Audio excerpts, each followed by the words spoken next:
We have an injury update for you on Darby Allin, plus the latest plans for an AJ Styles TNA return, and Cody Rhodes and Roman Reigns may not be happening at WrestleMania 42. We'll get into it. It's all in the Cultaholic wrestling news right now. So on Dynamite this past Wednesday, we saw footage of Darby Allin in the hospital. It was reported that following his match with Kevin Knight in the Continental Classic, he was taken to a local hospital and was deemed unfit to travel and unable to compete. Some people suggested this might have been a storyline, and this might have been like a part of a bigger picture. And it seems to be coming to light that this is not part of a storyline at all. This is a legitimate injury to Darby Allin. He was legitimately in hospital. That's the photo of him in hospital right there. And we've seen injuries in the Continental Classic before, and we've seen things be reshuffled. We saw Juice Robinson, for example, last year taken out with an injury, and I think it was Commander that was put into his place. And it looks like there's a big question mark over Darby Allin for his future in the Continental Classic, coming from the Wrestling Observer, saying what we know is that it is a head injury. It was a singular blow and not wear and tear. It was not from the coast to coast dropkick, which that was an impactful blow. It looked, it looked very impressive. The coast to coast is always impressive, but it wasn't from the coast to coast. He was in the hospital at one point, but was released and was able to fly home.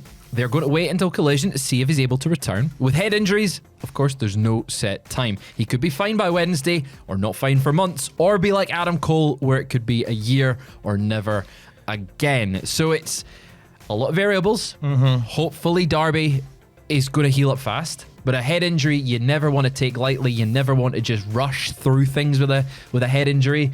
Because a lot of things go on in that. A lot of things go on up there. Yeah. We live in a time now where it's good to see so many companies that are so cautious when it comes to head injuries. I lived through like the 80s and 90s where you just get a jab wrapped around your head and you'd be back at work the next day. Yeah, because it just doesn't cause any damage at all. It's wrestling's fake, so of course that. You just deal with it because it's not real, and head injuries are very, very real. CTE is a thing. Yes, it is indeed, and we send nothing but our best to Darby Allin. Whatever happens next, obviously we're going to find out more tonight on AEW Collision in terms of what his status is going forward.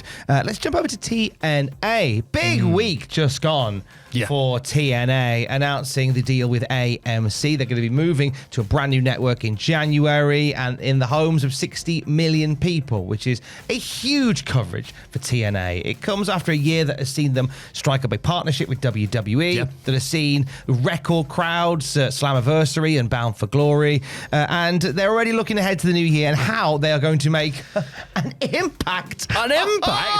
Whoa! How did you do that? Where did you get that inspiration from? Straight off the top of my Well, head. some may say that impact could be phenomenal, or at least they want it to be. Do you see what we did there? Because it's we're so AJ Styles. good at this. According to the Wrestling Observer, one WWE source has indicated that TNA would like to have AJ Styles wrestle on the first show on AMC. This isn't a surprise. No. Of course, TNA would love to have AJ Styles wrestle on a show that he is synonymous with, especially when you're making a big splash on the new network and you go, hey, we've got WWE's AJ Styles. He's back. He's wrestling. It's his last year of wrestling. What better way to kick it off than with a TNA appearance and TNA match, of course.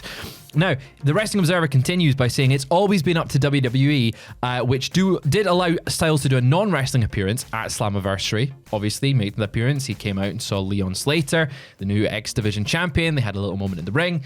He didn't have a match, though. And there's been a lot of, teasing on a match between him and Kazarian, or there's been a lot of speculation we could get a match between him and Kazarian, with the Wrestling Observer saying that they're very close and they likely want to do a match with each other at some point. Would you say maybe make that the main event of the first Impact on AMC? I would want to, but then of course Styles feels like he would maybe need to win that if it's for the title. Because I'm sorry, but Frankie Kazarian's not beating AJ Styles. If it's clean. Yeah. Like, Kazarian could beat him, but I wouldn't want it to be clean for AJ's last match, and I don't think WWE would be like, hey, yeah, we're sending AJ Styles, our guy. He's a WWE guy, not a TNA guy. And he's going to lose. I don't think they would. No. I don't think they'd be keen on that. Might be something they hold off for a huge pay-per-view event for them. if they're happy to put the TNA title on AJ Styles. Oh, I think they would for be his very final happy. year. Just do it. Do it, WWE. It would be a nice little treat for him. With all of this going on, obviously, let's talk about that partnership a little more with WWE and TNA. We saw Jordan Grace and Joe Hendry leave TNA to become part of WWE recently. And it looks as if they might not be the only ones. The Observer saying there are active top TNA wrestlers in discussion with WWE. From one person close to the scene, a lot of the talent has been very patiently waiting for the announcement of the television deal because the company has been slow in offering new contracts. The belief was they were expecting offers after the deal, and the levels of those offers now will be something monitored by many. You wouldn't expect any less from both sides, to be fair. Like, if TNA knows they're going to get a big injection of money through a TV deal, that could allow them to pay their talent much higher numbers. It doesn't always translate that way, but it certainly could. So from the company side, I can see them maybe wanting to have gone, right, we're going to wait until we get this deal, then we can actually decide who we want as our figureheads, who we want to offer new contracts to. But on the wrestler side of things, that feels a bit crappy to be like, I don't know where my future is. Does the company want me? What's going on? But it is allowing them to maybe see the free agency market, see what's out there. And with WWE looming over all of TNA, like the Mind Flayer and Stranger Things, they're maybe just going to take them and go, hey, you guys waited too long and you were a partnership and we're friends, but we are going to take your talent, which they've done with Joe Hendry and Jordan Grace. Yeah, steal your girl. Yeah. Some of those names that are currently coming close to the end of their current deals with TNA. This was reported by Fightful Select over the last few weeks. Mike Santana, Mustafa Ali, Jake Something, AJ Francis, Steve Macklin, and Zachary Wentz of the Rascals. The Rascals themselves, according to some reports, kind of looking to move as a foursome. An awesome foursome to somewhere else. If they don't stay with TNA, they're looking at what they can do as a collective. I think they're perfectly suited for AEW. I think they will end up there. I don't see, unless TNA decides to give them a good offer, I think the Rascals as a package will be in AEW at some point soon. The likes of Steve Macklin, we were talking about him earlier. I feel like he's so ingrained in TNA that they need to give him a big deal and go, hey, you're one of our top guys. The same for all those names. Mustafa Ali should be an absolute star. I'd like to see him back in the WWE. Will they offer him a deal? Who knows? But he has been really fantastic. Same with Mike Santana. We know WWE has interest in him. And he's someone who bet on himself, went to TNA, it's worked, and then TNA pulled the rug out from under him. Yeah, that was a thing. What a weird choice. Weird choice. Weird choice. But if he goes to WWE, it maybe makes sense because they've not had him locked down and he's maybe got one foot out the door. I see Jake Something being an AEW guy. So it's like across the board. Like, we've got a whole bunch of people here. Some would be better suited in WWE. Yeah. Some would be better suited in AEW. Some would be better suited in TNA. Some would be better AJ suited Francis, staying for example. in TNA. I think he's in a perfect spot where he is right now. He is over with that audience. He is having a really good time in terms of he's fun to watch there. I don't see where he would fit in with an AEW audience or on the AEW roster or a WWE roster at this point in time. Everyone would just harken back to Flop Dollar. Yeah, that's it. They'd immediately go back there, unfortunately. Yeah, so a plethora of talent that could go a number of different places. Yeah. In terms of WWE hirings, this one's a strange one. On Joe Rogan, Tony Hinchcliffe was a guest. Tony Hinchcliffe was the guy who organised the WrestleMania roast, and WWE really like him. Don't know why. So much so, they offered him a deal to come in as a WWE writer. Yeah. So he said on Joe Rogan Experience, it was only a couple of years into me doing stand-up. Someone's like, hey, I have a friend WWE if you want to have a meeting with him. I went in with straight up ideas. The Undertaker's brother comes back again. I went in with the whole thing. This guy's like, this is crazy. You just did this? I'm like, yeah, I found out a couple of days ago we were going to talk. They offered it, but I would have had to move to Connecticut and I'd take a train to New York every night to go do stand-up. And that would have just been exhausting. I kind of would have made more sense if it was in New York City, and it would have been a no-brainer if it was in LA. Hear me out, guys. Yep. What if Kane comes back? Sign this man immediately! Sign there! That's money right there. Money. Think of this you could bring the Kane back. You could put a different man under the mask. Oh! You could have it be anyone. Speaking of Kane, check out his storyline with Katie Vick. It's on the channel just now on Worst Storylines Ever. It's a terrible storyline. Terrible storyline. It was meant to introduce Katie Vick's brother. So you could have Undertaker's brother as well. So go and check that video out just now. Not just now.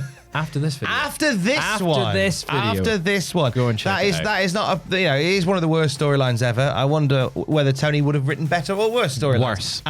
Worse. It would have been worse storylines, for sure. But the Undertaker's brother comes back. Yep. Great. He comes back. Kane, the mayor of Knox County, Tennessee, coming back. Glenn Jacobs coming back at this age, in this climate. What if he has another brother? Oh, if he does he might have another one. Yeah. Or the Undertaker's children returned. Yeah. I have one daughter. He's got one daughter. But is it by the same father?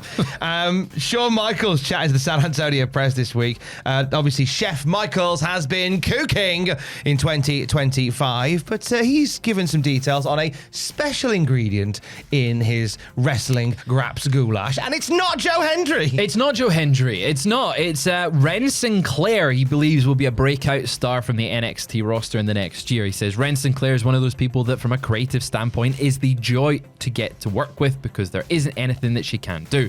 She's somebody who's really understood the entertainment aspect of this job while also doing a wonderful job of mastering the in-ring work. She can do a backstage segment, she can be serious 1 minute and then just incredibly funny the next. In 2026, I can tell you Ren Sinclair is going to have a breakout year. When you get that Shawn Michaels seal of approval, you do know that he's going to give you a big push because he's quite good at these the chefery, these cooking, the chefery over in NXT when he's trying to elevate a star. He's done a good job of doing that with multiple different names. And I like, there's a lot about Ren Sinclair to like. Every time she's on screen, she has a great presence there as well. I enjoyed the stuff with her leading the Ren Quarter Catch crew lately. She's given a little bit of a bump to Kendall Gray, who's coming in as well. The stuff with Charlie Dempsey's been fun. Kind of thought they were going to do a Ren Sinclair, Joe Hendry team. Felt like that for a little bit when he was popping up in different places, but they transitioned to Thea Hale instead, with presumably other things in mind for Ren, as we're seeing on telly now. But yeah, it's nice to see Ren Sinclair getting a little bit of love in a very rich NXT roster. I was about to say it's a very deep NXT roster at the moment. There's a lot of young talent in there. There's a lot of established talent already in there, but a lot of the established talent will likely be moving up soon. So you do need to have in 2026 be a kind of rebuilding phase for NXT where someone like Ren Sinclair can maybe be put right at the front of that women's division and right at the front of the NXT roster in general and be like, this is someone we are backing. It could go wrong, it could go right. It's gone right for a lot of the Shawn Michaels picks. It really has. We were backing the idea of Cody Rhodes versus Roman Reigns at WrestleMania 42. There was a report that came out that said by the end of Survivor Series War Games, you will know the main event for WrestleMania 42. And we had that little showdown with Cody Rhodes and Roman Reigns. We did. And we went, okay, we're going to do the rubber match, Cody Roman 3.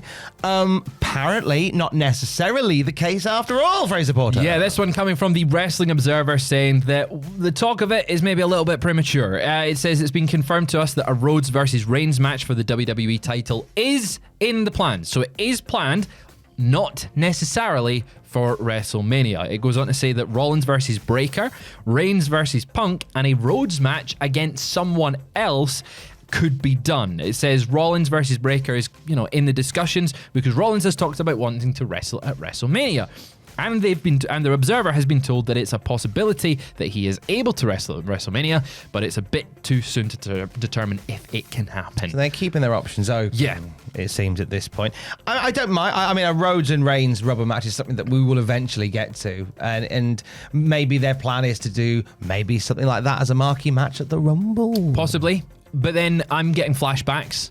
I'm getting horrible, horrible flashbacks where maybe in January, The Rock decides, you know what, the Smashing Machine didn't do too great. I'm going to come back. I'm going to have that match with Roman now. And then it throws everything into chaos, and going into 42, it's going to be more chaos. I would like to see Roman versus Cody again.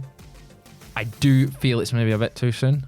Yeah. And we've seen it so recently that Cody's reign just feels tied to that. And it's like, well, if he's in that match with Roman, Roman's winning. Because we've only really had one Mania calendar year without it. Because 39 was Cody and Roman, 40 was Romy and Coden. Romy and Coden. 41. Coming up on Nickelodeon today. It's Romy and Coden. They're wacky friends. Exactly. And they're shoving buddies. Yeah. Romy and Coden. That's all. Yeah. Maybe that's what they do. Like, they have the WrestleMania match and go and have this TV show where they're buddy cops. That would be love. Like the Zebros. Yeah, the Zebros. Yes, we've only had one WrestleMania run that hasn't been film, built. By the way. Go and see Zootopia 2. Oh, it's a phenomenal film. We're planning to do a Wicked for Good Zootopia 2 double day. Both great films. I thought Zootropolis 2 was better. Oh! And I love a musical. I thought wow, Zootropia yeah, you're a musical boy. Yeah, I thought Zootropia 2 was better. Shocking. But yeah, Cody versus Roman. It's not necessarily planned for WrestleMania, but it will happen. I'd like to see maybe something fresher at WrestleMania. That's my take. Something a little bit different, maybe. That would be quite a nice thing to see. What would be nice to see is Sam Driver in our latest Cultaholic punishment video called Full Spear. You might have seen the teaser on our socials. Woo! Yeah, he faced a man from his past, Mr. Rampage Brown, former WCPW champion. They've been catching up, obviously, on the Twitch streams when they've been rewatching WCPW, and he decided, that he's going to break Sam in half, and he kind of did, actually. The most physically taxing punishment Sam Driver has ever taken on. Yeah, it's brutal. So go and check that out on the Patreon. Sign up at the bronze tier, either higher, and you'll get access to that. You'll also get access to WTF moments and a load of other benefits on our Patreon. So go on patreon.com/cultaholic. And for the very latest wrestling news at any time, you can check out cultaholic.com. Stay safe. Love you. Bye.